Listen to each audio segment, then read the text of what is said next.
আসসালামু আলাইকুম, সবাই কেমন আছেন? এই ভিডিওটি সবার জন্য নয়। এই ভিডিওটির বিষয় হচ্ছে প্রশ্ন ব্যাংক, এবং এই ভিডিওটির যারা দর্শক তারা হচ্ছে ভার্সিটির প্রথম বর্ষ, প্রথম, দ্বিতীয় এবং তৃতীয়। চাইলে চতুর্থ বর্ষের কেউ দেখতে পারেন, সমস্যা নেই। তবে স্পেসিফিকভাবে যদি আমি বলি তাহলে এই 3 বর্ষের শিক্ষার্থীদের জন্য এই ভিডিওটির গুরুত্ব অনেক বেশি।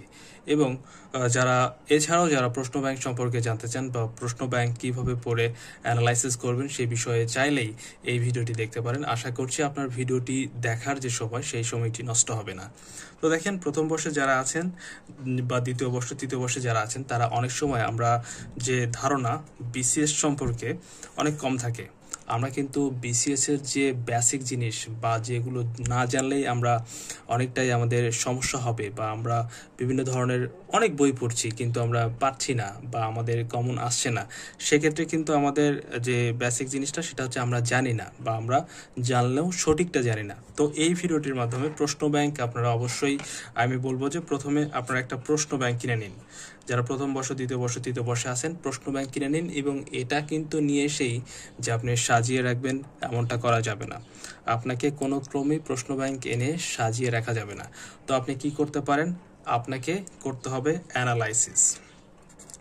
আপনাকে অ্যানালাইসিস করতে হবে যে আপনি কিভাবে পড়বেন। ওকে, তো আপনাকে কিভাবে অ্যানালাইসিস করতে হবে সেটা আমি এই ভিডিওটির মাধ্যমে দেখাবো। তো সবাই শেষ পর্যন্ত থাকুন, আশা করছি ভিডিওটি আপনাদের কাজে দেবে। তো দেখেন, এখানে যদি আমি একটু ছোট করি, হ্যাঁ এখন দেখা যাচ্ছে। তো দেখেন, অ্যানালাইসিস করতে হবে এইভাবে যে আপনি লাস্ট বিসিএস হয়েছে 46তম পর্যন্ত, তো 46, তারপরে 45 এরকম করে রয়েছে, এবং 44, 43 এরকম করে 10 পর্যন্ত যে বিসিএসগুলো হয়েছে সেই আপনি একটা লিস্ট করবেন। ওকে, আমি দেখাচ্ছি। আমি প্রশ্ন ব্যাংকটা নিয়ে দেখাই। এটা হলো আমার প্রশ্ন ব্যাংক। এটা দেখেন, এটা হচ্ছে প্রিসেপ্টরসের একটা প্রশ্ন ব্যাংক। তো এই প্রশ্ন ব্যাংকে আমি প্রথমে যদি বলি ইংলিশের ক্ষেত্রে, তো দেখেন ইংলিশটা আপনি কি করবেন? প্রথমে লিখবেন নাউন, নাউন, এরপর লিখবেন অ্যাজেক্টিভ, অ্যাজেক্টিভ, নাউন, অ্যাজেক্টিভ। তারপর লিখলেন, আমি এটা জাস্ট উদাহরণের ক্ষেত্রে আমি বলছি যে আপনি প্রিপোজিশন লিখলেন, প্রিপোজিশন। এরপর আপনি লিখলেন ইডিয়ম, ইডিয়ম লিখলেন, বা ফ্রেজ লিখলেন, ফ্রেজ লিখলেন। এরকম করে যতগুলো লেখা যায়, ধরেন ভয়েস, তারপর ন্যারেশন, ন্যারেশন, আমি জাস্ট উদাহরণের ক্ষেত্রে এগুলো লিখছি। ন্যারেশন, তারপর ন্যারেশন, তারপর আরও যে সিলেবাসে যে ইয়েগুলো রয়েছে, আর্টিকেল, আর্টিকেল। এখন আপনার পরবর্তী কাজ হবে কি? আপনি তো প্রশ্ন ব্যাংক থেকে অ্যানালাইসিস করছেন। এখন যখন আপনি প্রশ্ন ব্যাংক নিয়ে বসবেন, যখন আপনি ইংলিশ পার্টটা পড়বেন, সেক্ষেত্রে আপনাকে একটা খাতায় এগুলো আপনাকে লিখতে হবে, একটা সিরিয়াল করে আপনি লিখবেন। তারপর দেখবেন এইভাবে টান দিয়ে, আমি জাস্ট আপনাকে হাতে কলমে দেখাচ্ছি যাতে আপনি বুঝতে পারেন। এরকম করে আপনাকে কেউ হয়তো দেখাবে না। আপনি কি করবেন যে 46 বিসিএসে নাউন থেকে কয়টি প্রশ্ন এসেছে, যদি থাকে যে 2টা প্রশ্ন এসেছে তাহলে 46 2বার লিখবেন।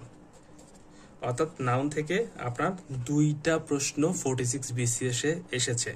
তারপর লিখলেন ন্যারেশন থেকে একটা এসেছে, এখানেও আপনি 46 লিখলেন। তারপর লিখলেন আর্টিকেল থেকে একটা এসেছে, আপনি এরকম করে লিখলেন যে এগুলো থেকে আসেনি, আপনি লিখলেন না, মানে আমি জাস্ট উদাহরণ দিচ্ছি। তারপর দেখেন যে আবার এসেছে 45তম বিসিএস থেকে নাউন থেকে একটা আসছে, আপনি 45 এখানে লিখলেন। এরপর অ্যাডজেক্টিভ থেকে একটা আসছে, 45 লিখলেন। এরকম করে প্রিপোজিশন থেকে একটা আসছে, সেটা লিখলেন।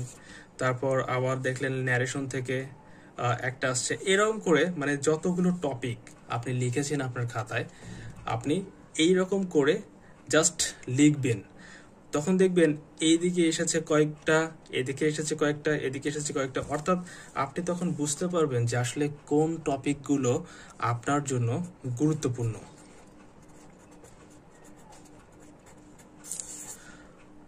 এটা বুঝতে পেরেছেন? কোন টপিকগুলো আপনার জন্য গুরুত্বপূর্ণ আপনি তখন ইজিলি এটা নিজেই ফাইন্ড আউট করতে পারবেন, জাস্ট আপনার কাছে একটা প্রশ্ন ব্যাংক থাকার কারণে। আমি যে প্রশ্ন ব্যাংকটা নিজে পড়ছি, এটা দেখেন প্রিসেপ্টরসের।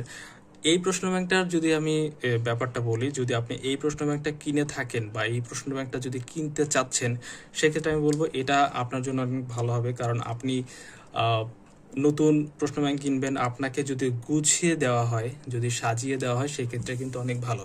এই প্রশ্ন ব্যাংকটাতে সাজিয়ে দেওয়া আছে, যেমন আমি আপনাকে দেখাই। এটা হচ্ছে বাংলার ক্ষেত্রে, দেখেন এখানে রয়েছে বাংলা সাহিত্য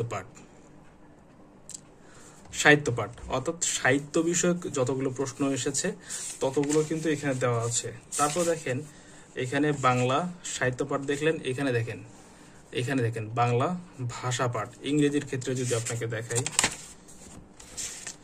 এখানে দেখেন এটা হচ্ছে English language part. English language part থেকে যতগুলো প্রশ্ন এসেছে ততগুলো কিন্তু এখানে দেওয়া আছে, গুছিয়ে দেওয়া আছে। তারপর দেখেন ইংলিশ ল্যাঙ্গুয়েজ দেখলেন, এটা হচ্ছে ইংলিশ লিটারেচার পার্ট, অর্থাৎ লিটারেচারের কোন সাহিত্যিকরা, অর্থাৎ কোন লেখকরা অনেক বেশি ইম্পর্টেন্ট, সেগুলো কিন্তু এখানে বিস্তারিত দেওয়া আছে। একইভাবে সবগুলোই আপনাকে যদি আমি দেখাই যে সবগুলোই কিন্তু এখানে আপনি এইভাবে বুঝে পাবেন, যেটা আমি অন্য যে প্রশ্ন ব্যাংক আমি দেখেছি সেখানে আমি পাইনি। তো যেটা আপনাকে বোঝাচ্ছিলাম সেটা হলো, এখানে দেখেন যেটা আপনাকে বোঝাচ্ছিলাম, আপনি যখন প্রশ্ন ব্যাংক হাতে নেবেন আপনাকে অবশ্যই এইভাবে সিরিয়াল করতে হবে, যে নাউন থেকে, আচ্ছা যাই হোক 10তম বিসিএস থেকে 46তম বিসিএস পর্যন্ত নাউন থেকে 10টা প্রশ্ন হয়েছে, অর্থাৎ নাউন গুরুত্বপূর্ণ। তারপর আপনি নিজে একটু ভাববেন যে আসলে অ্যাডজেক্টিভ থেকে প্রশ্ন হয়েছে 60টা, অর্থাৎ এটাও ইম্পর্টেন্ট। মানে এরকম করে দেখবেন যে আপনার যতগুলো ইম্পর্টেন্ট টপিক আপনি নিজেই বের করতে পেরেছেন, আপনি নিজেই পড়ছেন সেই বিষয়ে, এবং আপনার ওই রকমভাবে কারো গাইডলাইনের প্রয়োজন নেই। যখন গাইডলাইনের প্রয়োজন হবে ইউটিউবে সার্চ দেবেন, যে বিষয়ে আপনি পারছেন না। ইউটিউব হচ্ছে অনেক ভালো একটা বন্ধু। আপনার একাকিত্বের, আপনার বন্ধুরা আপনার সাথে নেই, তাতে কি ইউটিউব আপনাকে হেল্প করবে। আপনি যে কোনো প্রশ্ন ইউটিউবে লিখে সার্চ করুন, ইউটিউব কিন্তু আপনাকে সেই প্রশ্নের একদম অ্যাকুরেট অ্যান্সার দেওয়ার চেষ্টা করবে। কারণ অনেক বড় ভাইরা রয়েছে, তারা ইউটিউবে অনেক তথ্যমূলক, যে তথ্যভিত্তিক যে টপিক নিয়ে আপনার কথা বলছে, সেই বিষয়ে কিন্তু আপনি চাইলেই তাদের থেকে জেনে নিতে পারবেন। অনেক বিসিএস ক্যাডার সহ অনেক বড় ভাই যারা এক্সপিরিয়েন্স রয়েছে এই বিষয়ে, তারা কিন্তু ভিডিও তৈরি করছে। তো যাই হোক, তো আমি যেটা আপনাকে শেষে বলতে চাই সেটা হলো, আপনি বাংলার ক্ষেত্রেও এটা করবেন, তারপর ইংলিশের ক্ষেত্রে তো করবেন, এরপর সবগুলো মানে ম্যাথ, আমি যদি বলি ম্যাথ, তারপর যতগুলো সাবজেক্ট রয়েছে বিসিএস এর যে 10টা সাবজেক্ট রয়েছে, এই 10টা সাবজেক্ট 10টা বিষয়েই কিন্তু আপনি এইভাবে টপিক ভিত্তিক গুরুত্বপূর্ণ কোনগুলো নয়, আপনি কিন্তু একাই বাছাই করতে পারবেন। আপনাকে কিন্তু এর জন্য কারো কাছে যেতে হবে না। জাস্ট যারা নিজে বাসায় থেকে পড়ছেন, কোনো ধরনের কোচিং সেন্টারে যাচ্ছেন না, নিজে পড়ালেখা করছেন, তাদের জন্য এই ভিডিওটা আমি আশা করছি অনেক বেশি হেল্পফুল হবে। কারণ আমরা অনেক সময় যারা পরীক্ষা দিতে ইচ্ছুক, তারা সবসময় চেষ্টা করি যে ভালো করার, কিন্তু দেখা যায় আমাদের ফ্রেন্ড সার্কেল কিংবা আমাদের যাদের থেকে সাহায্য নেব সেই রকম লোকের আমাদের অভাব থাকে। তো এই অভাবটা কাটিয়ে ওঠার জন্য আমি মনে করছি আপনাদের একটা প্রশ্ন ব্যাংক দরকার, যে প্রশ্ন ব্যাংকটা আপনার হাতের কাছে থাকতে হবে, এবং সেই প্রশ্ন ব্যাংকটাকে আপনি অ্যানালাইসিস করবেন। এই অ্যানালাইসিস করার মাধ্যমে আপনাকে বের করতে হবে কোন টপিকগুলো ইম্পর্টেন্ট এবং কোন টপিকগুলো কম ইম্পর্টেন্ট। যেগুলো খুব বেশি ইম্পর্টেন্ট সেগুলো V3 দিবেন, এবং যেগুলো তার থেকে একটু কম ইম্পর্টেন্ট সেগুলো V2.5 দেবেন। এবং যদি দেখেন যে এর থেকেও কম ইম্পর্টেন্ট সেটা V2 দেবেন। এরকম করে আপনি কিন্তু V3, V2.5, V2 এইভাবে আপনি কিন্তু আপনার যে টপিকগুলো সেগুলো কিন্তু আপনি বাছাই করতে পারবেন এবং আপনার প্রিপারেশনটা অন্যদের থেকে অনেক বেশি আলাদা হবে। তো শেষে বলবো যে আপনারা ভিডিওটার যে সামারি সেটা যদি আপনারা বুঝতে পারেন যে আপনাকে একটা প্রশ্ন ব্যাংক নিতে হবে, যেহেতু আপনি প্রথম বর্ষ অথবা দ্বিতীয় বর্ষ অথবা তৃতীয় বর্ষ কিংবা অন্য যে কোনো বর্ষের হয়ে আছেন, আপনাকে একটা প্রশ্ন ব্যাংক নিতে হবে। সেই প্রশ্ন ব্যাংকটা অবশ্যই আপনাকে গুরুত্ব সহকারে দেখতে হবে। আপনি একদিন ইংলিশ নিয়ে বসলেন, আপনাকে ইংলিশের 2 থেকে 3টা যদি আপনি বিসিএস এর প্রশ্ন অ্যানালাইসিস করেন, 5-6টা যদি করেন, সেক্ষেত্রে আপনাকে এইভাবে নাউন, অ্যাডজেক্টিভ, প্রিপোজিশন এভাবে আপনাকে সাজাতে হবে যে এটা ইম্পর্টেন্ট না, বা এখান থেকে বেশি প্রশ্ন আসছে, এখান থেকে আসছে না। এইভাবে আপনাকে সাজিয়ে টপিকগুলো নিয়ে আপনার একটা প্যাড অথবা খাতা বা যে কোনো একটা আপনি ডায়েরি ইউজ করতে পারেন।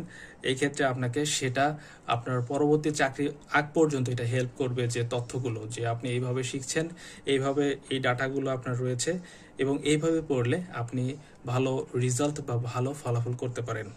তো সবাই ভালো থাকবেন, আমার জন্য দোয়া করবেন। কষ্ট করে আপনাদের জন্য ভিডিওটা তৈরি করলাম, যাতে যারা গ্রামে থাকি, আমরা অনেক সময় গ্রামে থাকি বা আমাদের বন্ধু বান্ধব থাকে না, আমরা অনেক তথ্য পাই না, বা তথ্য পাওয়ার জন্য যে সোর্সগুলো সেই সোর্সগুলো আমাদের কাছে অ্যাভেলেবল থাকে না, যার কারণেই আমরা অনেক কম পাই বা আমরা অনেক কম জানি।